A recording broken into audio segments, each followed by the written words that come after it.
নমস্কার দর্শক বন্ধুরা, ইমেজ বেঙ্গল হেলথ কেয়ার অনুষ্ঠানে আপনাদের সকলকে স্বাগত। অনেক দর্শক বন্ধুর মনে প্রশ্ন যে খিঁচুনি এবং অজ্ঞান হয়ে যাওয়া এই দুটো খুব গুরুত্বপূর্ণ লক্ষণ। তারা বলছেন যে এই খিঁচুনি বা অজ্ঞান হয়ে যাওয়ার সাথে মৃগী বা এপিলেপসির সম্পর্ক কতখানি। তো আজকে আমরা সেই বিষয়টা নিয়েই আলোচনা করব এবং তার পাশাপাশি মৃগী কী, মৃগী কাদের হয়, কেন হয়, আঘাতজনিত কারণে মৃগী হতে পারে কিনা, যেটা সবথেকে বড় প্রশ্ন দর্শক বন্ধুদের ছিল সেটা হচ্ছে মৃগী সারে কিনা। এই সমস্ত বিস্তারিত কয়েকটা প্রশ্ন নিয়ে আজকে আমি এসেছি institute of neuroscience of Kolkata এবং আমরা আমাদের মধ্যে পেয়েছি কনসালটেন্ট নিউরোলজিস্ট ডক্টর সৌমভ মুখার্জিকে। নমস্কার স্যার, ইমেজ বেঙ্গল হেলথ কেয়ারে প্রথমেই আপনাকে স্বাগত জানাচ্ছি। আজকে শুরুতেই আপনার কাছে যেটা আমি প্রশ্ন রাখতে চাইবো যে এপিলেপসি বা মৃগী নিয়ে অনেকের মনে অনেক প্রশ্ন রয়েছে। তার মধ্যে অনেকেই বলছেন যে খিঁচুনি এবং অজ্ঞান হয়ে যাওয়া এই দুটো উপসর্গ অনেকের ক্ষেত্রে বিভিন্ন কারণে হয়। তাহলে খিঁচুনি এবং অজ্ঞান হয়ে যাওয়ার সাথে মৃগী বা এপিলেপসির কি কোনো সম্পর্ক রয়েছে, কি বলবেন আপনি? আচ্ছা, আমি এটাকে একটু মডিফাই করি। আমি বলি তিনটে ওয়ার্ড: খিঁচুনি, অজ্ঞান হয়ে যাওয়া আর মৃগী বা এপিলেপসি।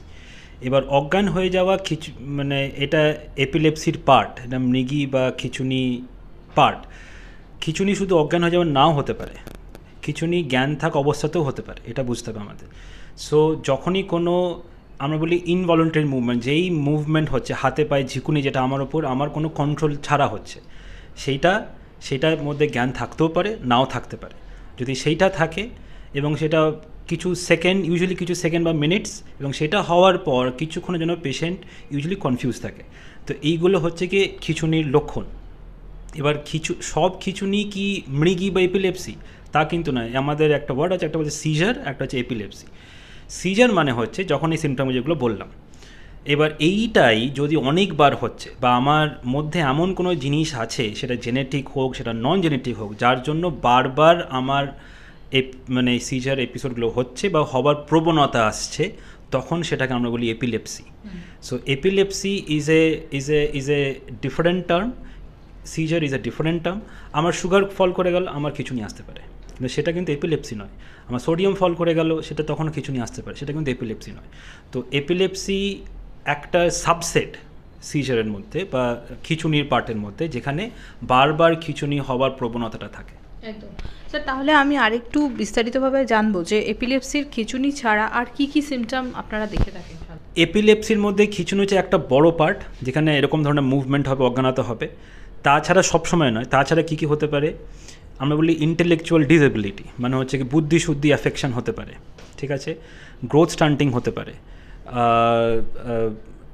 স্কেলিটাল ডিফর্মিটিস আসতে পারে, attention deficit hyper activity ADHD যেটা আমরা বলি সেটা হতে পারে, বিহেভিয়ার প্রবলেম আসতে পারে, মেমোরি প্রবলেম আসতে পারে। সেটা এপিলেপসির জন্য হতে পারে, এপিলেপসি ট্রিটমেন্টের জন্য হতে পারে। বাট এইগুলো ব্রডলি, বাট যদি জিজ্ঞেস করেন তাহলে এপিলেপসি ডেফিনেটলি একটা বড় পার্ট আসে হচ্ছে বিকজ অফ খিঁচুনি, মানে এটা হচ্ছে প্রথম সিমটম। তখন আমরা ডিপে যাই, তখন দেখি তার সাথে এই সিমটমগুলো হয়তো থাকতে পারে, নাও থাকতে পারে। স্যার, আপনারা একেবারে নিশ্চিত হন যে এটা এপিলেপসি, সেটা কোন লক্ষণের মাধ্যমে? এটা একটা খুব important pertinent question. Epilepsy diagnosis কিন্তু প্রধানটা আসে হিস্ট্রি থেকে, কি হয়েছিল সেই সময়ে, বিকজ ওইটা যে সবথেকে মোস্ট ইম্পর্ট্যান্ট মানে আমাদের ইঙ্গিত দেয় যে এটা এপিলেপসি নাকি না এপিলেপসি নয়। সেই জন্য ওই সময়টা যদি কেউ ক্যাপচার করতে পারে, এখনকার সময় আমাদের সবার কাছে একটা স্মার্টফোন আছে, so if you can get a video, এটার থেকে বড় ক্লু আর কিছু হতে পারে না। বাকি যে কটা আমরা টেস্টগুলো করি, ধরুন আমরা মাথার ছবি করাচ্ছি এমআরআই করে বা সিটি স্ক্যান করে বা ইজি করাচ্ছি, ব্রেনের ইলেকট্রিক্যাল অ্যাক্টিভিটি চেক করে, এগুলো সবগুলো কিন্তু অ্যান্সিলারি। এগুলো নর্মাল আসতে পারে, অ্যাবনর্মাল থাকতে পারে। একটা খুব কমন পেশেন্টদের থেকে আসে যে স্যার এমআরআই তো নর্মাল, ইজিও নর্মাল, তাহলে কি আমার খিঁচুনি আছে? দ্য আনসার ইজ ইয়েস, খিঁচুনি আছে। বিকজ আইডিয়াল ক্ষেত্রে যখন পেশেন্ট অজ্ঞানে তখন ইজি করা উচিত, সেটা তো প্র্যাকটিক্যালি পসিবল না, আমরা জানি না কখন হতে পারে। সো সেই সময়টাতে কী হচ্ছে is a very very crucial clue. এবং সেখানে আমি সবচেয়ে পেশেন্ট বলি যে যদি সম্ভব হয়, কেন এটা প্র্যাকটিক্যালি অনেক সময় না পেশেন্টরা ঘাবড়ে যায়, পেশেন্টের বাড়ির পাশের ঘাবড়ে, হঠাৎ করে প্রথমবার দেখছেন জীবনে, তো যদি সম্ভব হয় take a video clip, because ওইটা হচ্ছে কি সব থেকে বিগেস্ট ক্লু ফর আস। একটা সিমটম দেখতে পাওয়া যায় স্যার এই সমস্ত পেশেন্টের মধ্যে, তাদের জিভটা কেটে যায়, এটা কি একদম অবধারিতভাবে বোঝা যায় যে এটাই এপিলেপসি? না, জিভ কেটে যাওয়ার আরও অনেক কারণ হতে পারে। there is an entity called as PNE বা সাইকোজেনিক নন এপিলেপটিফর্ম ইভেন্টস, যেখানে এটা কিন্তু এপিলেপসি নয় কিন্তু ব্রেনের chemical imbalance again because of stress, because of depression, because of anxiety, তখন এরকম ঠিক এপিলেপসির মতো মুভমেন্ট হয়, এটাকে আমরা বলি সিউডো সিজার, তখনও জিভ কেটে যেতে পারে। তো জিভ কেটে যাওয়াটা ইজ নট দ্য সাইন কোয়া নন, মানে এটা হলেই যে খিঁচুনি বলবো তা নয়। স্যার তাহলে আজকে একটু আপনার কাছে এই প্রসঙ্গে আসি যে এপিলেপসির চিকিৎসা এবং দর্শক বন্ধুদের যেটা মূল প্রশ্ন, এই এপিলেপসিটা না আমাদের সোসাইটিতে একটা স্টিগমা। আমি একটু আগে আপনার সাথে কথা বলছিলাম যে এটার জন্য অনেকের চাকরি চলে যায়, অনেকের বিয়ে ভেঙে যায়, এবং ব্যক্তিগত জীবনে যার এই এপিলেপসি হয় সে সোসাইটিতেও কিন্তু সে খুব আইডেন্টিফাই হয়ে যায়। তো স্যার এই যে এপিলেপসি নিয়ে আমরা কথা বলছি, এটা কি সারে? আচ্ছা, এপিলেপসি ট্রিটেবল, বেসিক্যালি হয়তো কিউরেবল নাও হতে পারে, ডিপেন্ড করবে কী কারণে এপিলেপসিটা হচ্ছে। ধরুন একজনের ব্রেনের টিউমারে তার জন্য খিঁচুনি হচ্ছে, সেটা টিউমারটা রিমুভ করে দিলে হয়তো তার খিঁচুনি অংশটা অনেকটাই কমে গেল, তো সেইখান ক্ষেত্রে আপনি বলতে পারেন পার্টলি কিউরেবল অলসো, কিন্তু এটা ডেফিনেটলি ট্রিটেবল। এবার ট্রিটেবল কীভাবে? ডেফিনেটলি ওষুধ আছে, 2/3 অফ দ্য পেশেন্ট ওষুধে ভালো রেসপন্ড করে, 1/3 পেশেন্টরা রেসপন্ড করে না উইথ মেডিসিনস, অপটিমাম মেডিসিন দেওয়ার পরেও। সেইখান ক্ষেত্রে আমাদের অপশান থেকে হচ্ছে গিয়ে এপিলেপসি সার্জারি, অপারেশন করা হয়, বা কোনো স্টিমুলেশন দেওয়া হয়, আমরা বলি ভেগাল নার্ভ স্টিমুলেশন, বা বিভিন্ন স্টিমুলেশন দেওয়া হয়, যেগুলো আইনকেতে করা হয়, এখানে আইনকে ডাজ ইট। তো অপশানস আছে, অপশান যে নেই তা নয়। এবং আমার যেটা মনে হয় যে প্রবলেম হচ্ছে যে এই যে এপিলেপসির জন্য একটা ভয়, পেশেন্ট একটা ভয় থাকে যে কখন আবার অ্যাটাকটা আসবে, সেই জন্য তারা, যেটা আপনি বললেন, যে তারা নিজেদেরকে গুটিয়ে নিতে চায়, বাইরে বেরোতে চায় না, প্লাস সোসাইটিতে একটা আইডিয়া আছে যে এইটা হলে সেটা সে করতে পারবে না।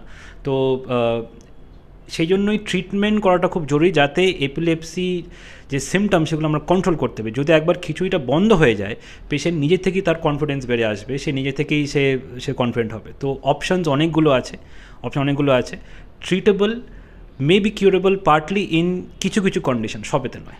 আচ্ছা, এপিলেপসি যে হয় কি কারণে হয়, এটা কি বংশগত? সব কিছু পেশেন্ট, মানে সব কটা কজেস বংশগত নয়। ইনফেকশন, তারপরে হচ্ছে আপনার স্ট্রাকচারাল, কোনো একটা স্ট্রোক হলো, কোনো টিউমার হলো, সেখান থেকে এপিলেপসি হতে পারে। কিছুটা জেনেটিক, কারো মেনিনজাইটিস হলো, তখন এপিলেপসি হতে পারে। আমরা এখন বলি অটো ইমিউন, মানে বডির ইমিউন সিস্টেম নিজের এগেনস্টে কাজ করে, সেখানেও এপিলেপসি হতে পারে। তো সব কিছু এপিলেপসি বংশগত নয়, তবে কখন বুঝবেন যেটা হয়তো বংশগত হতে পারে, ইউজুয়ালি বংশগত এপিলেপসিরা চাইল্ডহুড অনসেট হয়, বাচ্চাদের ক্ষেত্রে থেকে শুরু হয়। অবভিয়াসলি তার একটা ফ্যামিলি হিস্ট্রি থাকতেও পারে, নাও থাকতে পারে, যে সবসময় জেনেটিক এপিলেপসিদের ফ্যামিলি হিস্ট্রি হবে তা না। অনেক সময় স্কিপ জেনারেশন বলি আমরা, ধরুন একটা জেনারেশন কারুর নেই, তার আগে জেনারেশনে ছিল, তো সেটাও হতে পারে।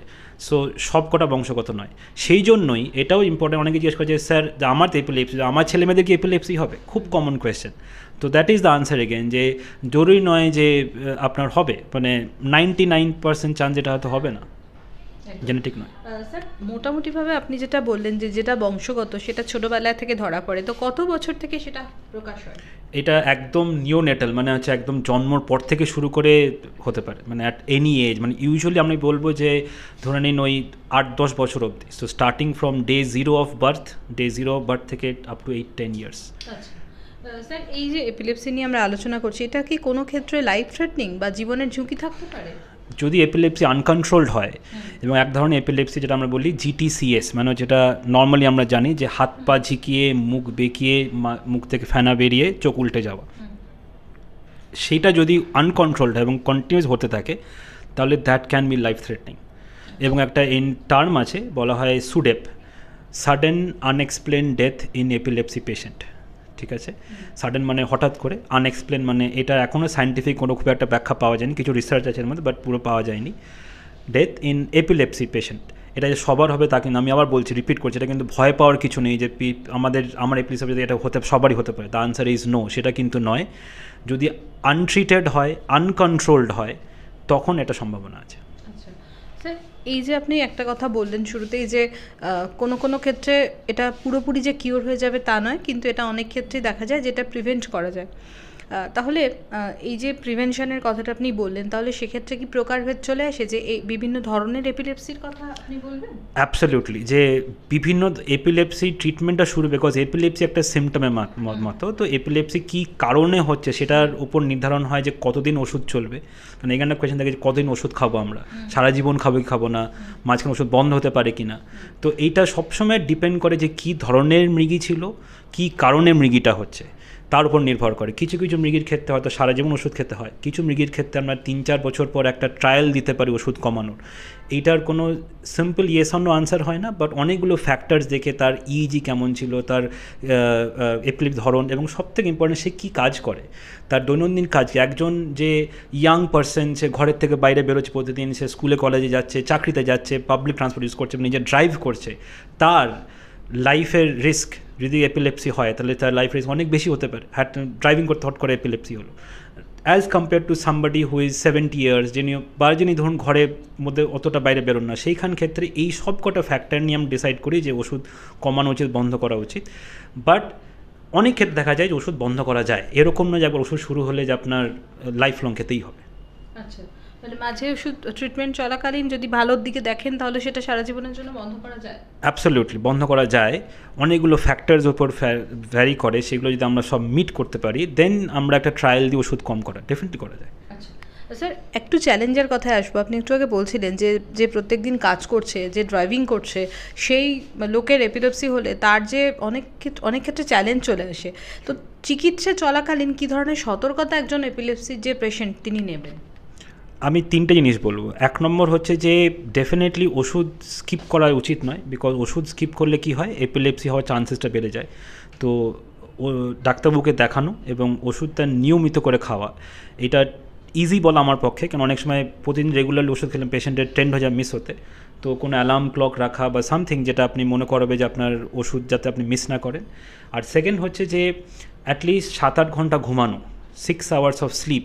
ঘুমটা খুব ইম্পর্টেন্ট। ঘুম কম হলে কিন্তু খিঁচুনি হওয়ার চান্সেসটা বেড়ে যায়। আমি বলবো না যে খিঁচুনি হয় ওর জন্য, বা চান্সেসটা বেড়ে যায়, প্রবাবিলিটি বেড়ে যায়।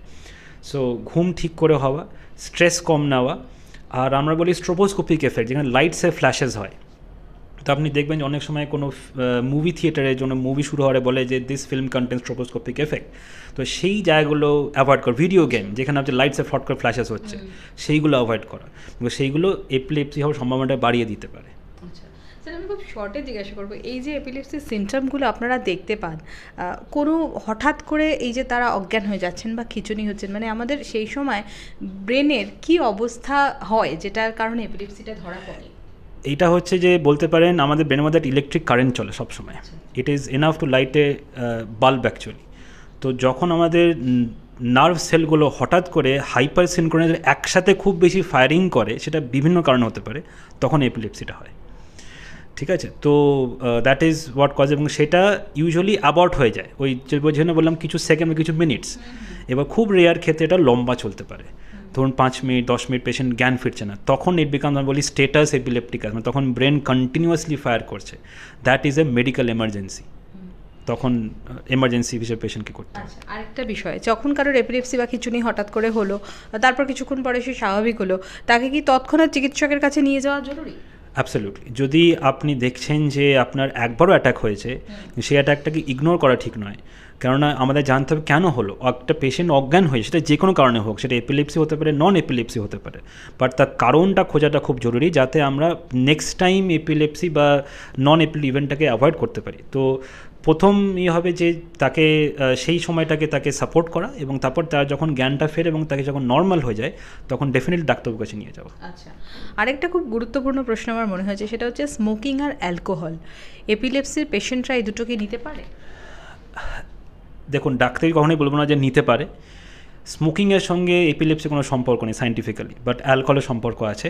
অ্যালকোহল সিএনএস ডিপ্রেশন, মানে সিএনএস মানে নার্ভাস সিস্টেমটাকে ডিপ্রেস করে দেয়। তো সেইখান ক্ষেত্রে বিঞ্জ ড্রিঙ্কিং, মানে অনেকটা অ্যালকোহল নিয়ে ফেললে বা বিঞ্জ ড্রিঙ্কিং করলে, তখন খিঁচুনি হওয়ার টেন্ডেন্সি বেড়ে যায়।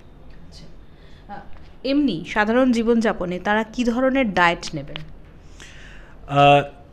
সাধারণ জীবনযাপনের ডায়েটের সাথে এপিলেপসি কোনো সম্পর্ক নেই। তো নর্মাল ডায়েট ইজ অ্যাডভাইসড। কিছু স্পেসিফিক এপিলেপসি সিনড্রোম হয় যেখানে স্পেশাল ডায়েট লাগে। বোঝা গেল?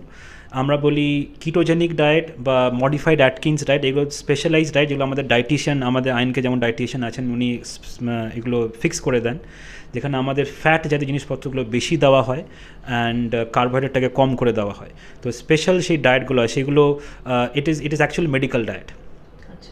এটা একটা মেডিকেল ডায়েট বলতে পারেন। সো সেগুলো আমরা আইটেমস ফিক্স করে দিই, সেগুলো করা উচিত, বাট সেটা খুব স্পেসিফিক একটা এপিলেপসি গ্রুপে।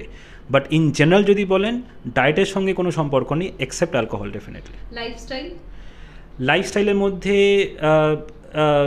স্ট্রেস অ্যাংজাইটি কম, adequate sleep, 7-8 hours of sleep. এখানে আমি একটা কথা অ্যাড করবো, অনেকে আমাকে বলেন যারা ধরুন সদ্য মা হয়েছেন, একটা প্র্যাকটিক্যাল প্রবলেম, বাচ্চা আছে, কী করে শোবো স্যার, 7-8 ঘন্টা আমাকে তো আমি ঘুমাতেই পারি না। তো এগেন এটাও একটা সায়েন্স আছে, বলা হয় অ্যাটলিস্ট যেন 4 ঘন্টার ঘুম। যেমন ধরুন পুলিশ অফিসার, তাদের নাইট ডিউটি পড়ছে, ফায়ারম্যান তাদের নাইট ডিউটি পড়ছে, তারা তো 7 ঘন্টা নাও ঘুমাতে পারে, তাদের জেগে থাকতে হতে পারে। তো সেইখান ক্ষেত্রে বলা হয় যে ট্রাই টু হ্যাভ অ্যাটলিস্ট, চেষ্টা করুন যাতে অ্যাটলিস্ট 4 ঘন্টার ঘুমটা হয় আনইন্টারাপ্টেড, সেটা ইম্পর্টেন্ট। সো নর্মাল ক্ষেত্রে 7-8 ঘন্টা ঘুম, বাট 4 ঘন্টা ঘুমটা এসেনশিয়াল। ঘুম is very very important. Sleep. এপিলেপসিকে প্রিভেন্ট করব কিভাবে আমরা? এপিলেপসিকে এইভাবে যদি ডিপেন্ড করবে কী কারণে হচ্ছে। এবার যদি কারো জেনেটিক কারণ থাকে বা ইনফেকশন কারণ থাকলে সেটা আমরা প্রিভেনশন হিসেবে আসবে না। বাট আমি এটুকুই বলতে চাইবো যে এমন কিছু জিনিস অ্যাভয়েড করা যেমন আমাদের এপিলের চান্সেসটাকে বাড়িয়ে দেয়, যেটা আমি বললাম, অ্যালকোহল নেওয়া বা কোনো খুব বেশি ভিডিও গেম খেলা, স্ক্রিন টাইম, এইগুলো অ্যাভয়েড করা, স্লিপ মেনটেন করা। আর যদি এপিলেপসি ডায়াগনোসিস হয়ে থাকে তাহলে হচ্ছে কি আপনার ওষুধটা ঠিক করে খাওয়া রেগুলার। লাস্টলি, যারা এপিলেপসির পেশেন্ট তারা যাতে সোসাইটিতে কোনো লজ্জাহীনভাবে বা মানসিক জোরের সাথে বাঁচতে পারে, তাদেরকে আপনি কি বার্তা দেবেন? আমার এটা one of my message to all, এটা যাদের এপিলেপসি আছে এবং যারা সাপোর্ট গ্রুপ, আমি একটাই চাইবো যে প্লিজ আপনারা কেউ ঘরে বসে থাকবেন না। আপনার এপিলেপসি যেন আপনাদের আইডেন্টিটি না হয়, বিকজ পেশেন্টরা মনে করে কি আমি এপিলেপটিক, এই জিনিসটা ভুল। এটা আইডেন্টিটি যেন না হয়ে থাকে। এপিলেপসি ইজ জাস্ট এ রোগ। আমার যদি আগে সুগার থাকে, আমি কি বলি আমার সুগার সেই নিয়ে আমি ঘরে বসে থাকি না। So epilepsy is just a disease. এটা সিমটমটা এতটাই গ্রোস হয় যে পেশেন্টরা ঘাবড়ে যায় বা পেশেন্ট রিলেটিভরা ঘাবড়ে যায়। তো আগে এটা হিস্টেরিয়া নামে প্রচলিত ছিল। সো এইটাকে বুঝতে হবে যে এটা ট্রিটেবল। আপনারা বাড়ি থেকে বাইরে বেরোবেন, কারোর যেন পড়াশোনা বন্ধ না হয়, কারোর জন্য চাকরি বন্ধ না হয়, কারোর জন্য বিয়ে না ভেঙে যায়, কেউ যেন মা হতে নিজেকে আটকায় না যে আমার এপিলেপসি আছে বলে। এটাও খুব ইম্পর্টেন্ট। অনেকে বলে যে আই ক্যানট বিকাম প্রেগনেন্ট, আমার প্রেগনেন্সি নিতে পারবো না বিকজ আমার এপিলেপসি আছে বলে। এগুলো সব মিথস। অ্যান্ড আমার একটাই অনুরোধ থাকবে, আপনারা প্লিজ নিজের নর্মাল লাইফ লিড করবেন। ডেফিনেটলি ডাক্তারবাবুকে দেখানোটা খুব ইম্পর্টেন্ট, রোগটাকে বোঝাটা খুব important. Thank you sir, thank you very much. আমার দুটো প্রশ্ন ছিল, যে রাতের বেলায় এপিলেপসির অ্যাটাকটা কি বাড়ে? স্যার, দর্শক বন্ধুদের থেকে দুটো প্রশ্ন এসছে, তার মধ্যে অন্যতম হচ্ছে যে রাতের বেলা এই যে এপিলেপসির যে অ্যাটাক, সেটা কি বাড়ে বা বাড়তে পারে? কিছু কিছু এপিলেপসি হয় যেটা শুধু ঘুমের মধ্যে হয়, আর ঘুমের মধ্যে হওয়ার চান্সেসটা বেড়ে যায়। কিছু এপিলেপসি যেগুলো ঘুম থেকে ওঠার ঠিক পরে হয়, ভোরবেলার দিকে হয়। তো যদি আমাকে জিজ্ঞেস করেন, দ্য আনসার ইজ ইয়েস। হ্যাঁ, কিছু খিঁচুনি বা মৃগী হয় যেগুলো ঘুমের মধ্যে হওয়ার চান্সেস বেড়ে যায়। মহিলাদের যখন পিরিয়ড হয় তখন কি এপিলেপসি চান্সেস বাড়তে পারে? একটা এন্টিটি আছে যেটা বলে ক্যাটামেনিয়াল এপিলেপসি, যেখানে চান্সেস বেড়ে যায় এপিলেপসি হওয়ার। তাদের কিছু প্রিডিসপোজিশন থাকে। তো দ্য আনসার ইজ ইয়েস, হতে পারে। সেক্ষেত্রে কোনো উপায়? সেই ক্ষেত্রে ওই সময়টার জন্য ডিউরিং দ্য পিরিয়ড টাইম তখন আমরা কিছু ওষুধ দিয়ে থাকি, এবং সেখানে কিছু এটা হয় because of some hormonal changes, মানে ইস্ট্রোজেন প্রোজেস্টেরনের রেশিওটা পাল্টে যায়। সো তখন আমি যদি হরমোনাল কারেকশন করতে পারি তখন সেটা কিছু লাগে না। দীর্ঘদিন ধরে এপিলেপসির ওষুধ খেলে কি কোনো? হ্যাঁ, এটা খুব ইম্পর্টেন্ট প্রশ্ন, যে অনেক দর্শক বন্ধুরা বলেন যেহেতু অনেকের ক্ষেত্রে এটা সারা জীবন ধরে চলতে হয়, তো দীর্ঘদিন ধরে এপিলেপসির যদি ওষুধ খান তাহলে তাতে কি কোনো বড় ক্ষতি হতে পারে শরীরে? দেখুন, আগে হচ্ছে এফেক্ট, তারপরে সাইড এফেক্ট। তো প্রথম হচ্ছে ওষুধের এফেক্ট। তো আগে আমাদের টার্গেট হবে হচ্ছে কি এপিলেপসিটা কন্ট্রোল করা, বিকজ সেইটা আরও বেশি dangerous rather than any side effect. Unfortunately মোটামুটি 30-31টা ওষুধ আছে আমাদের ভারতবর্ষে এপিলেপসি, যেখানে প্রত্যেক কটা সাইড এফেক্ট আছে। কিছু লং টার্ম সাইড এফেক্ট থাকে যেগুলো ডেঞ্জারাস, যেগুলো লাইফ থ্রেটনিং, সেগুলো আমরা মনিটর করি। কিন্তু তার জন্য ওষুধ না খাওয়াটা ঠিক হবে না। আর কিছু কিছু সাইড এফেক্ট থাকে যেগুলো হয়তো অতটা লাইফ থ্রেটনিং নয়, কিন্তু সেগুলো কন্ট্রোল করা যায় উইথ মেডিসিন ডোজ চেঞ্জ, সেগুলো আমরা করে থাকি। বাট তার জন্য ওষুধ যেন বন্ধ করে দেওয়া বা না খাওয়াটা অ্যাডভাইজেবল নয়। কোনো প্রকারের টোটকা গাছপাতা খেয়ে শাক পাতা খেয়ে হ্যাঁ স্যার, এইটা আজকের দিনে এটাকেও একটা বড় প্রশ্ন যে আমার এরকম অভিজ্ঞতা আমাদেরও হয় মাঝে মধ্যে বিভিন্ন হসপিটালে কোনো প্রোগ্রামে গিয়ে, যে অনেক সময় অনেক শিক্ষিত মানুষজন তারাও কিন্তু এই গাছপাতা গাছগাছরা এবং কোনো বিশেষ টোটকা নিয়ে তারা এই অসুখটাকে অনেক ক্ষেত্রে দেখা যায় বাড়িয়ে দেন। আমি একটা কথা বলবো, আমার রিকোয়েস্ট যে এটা প্লিজ করবেন না, এটাতে ক্ষতি হচ্ছে। বিকজ যেটা জানবেন যে খিঁচুনি যদি হয়, যেটাই বলেন, ইট ইজ লাইক ব্রেনের ইলেকট্রিক্যাল শর্ট সার্কিট। তো যতবার হবে ততবার কিন্তু ব্রেন আস্তে আস্তে খারাপ হতে থাকবে। তো এটা কোনো টোটকা বা গাছপাতা দিয়ে এটা ডেফিনেটলি প্রিভেন্ট করা সম্ভব নয়।